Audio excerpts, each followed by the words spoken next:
Outgoing Police Commissioner Bill Bratton offers some insight into the future of the NYPD. He announced his retirement yesterday. This morning, the commissioner spoke to CBS 2 political reporter Marcia Kramer about how the department will be different under his successor. Marcia.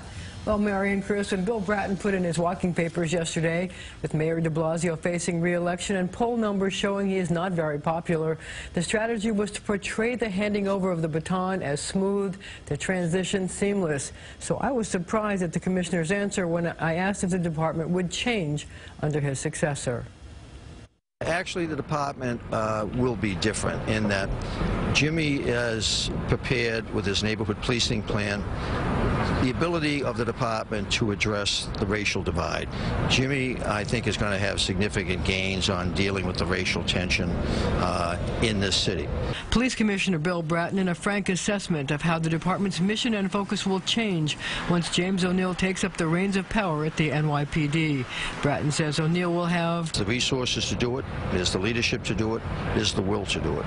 Bratton's remarks reflecting how the world of policing has changed in the 31 months since he assumed command of the NYPD for a second time.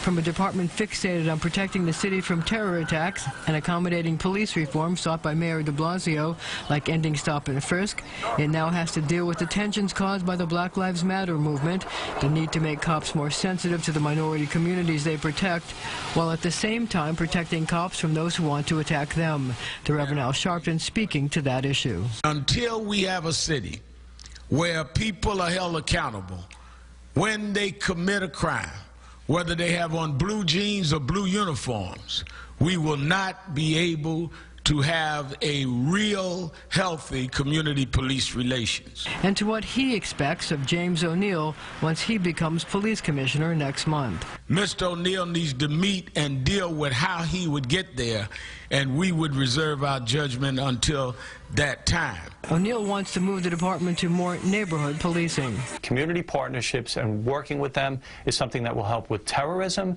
It's something that will help with crime. It'll get more information for the police departments. And while the mayor and James O'Neill are in lockstep on neighborhood policing, the real test for many New Yorkers may be how he deals with problems like the homeless and neighborhoods overrun with those who use synthetic marijuana and K2. Chris and Mary. All right, Marcia, thank you.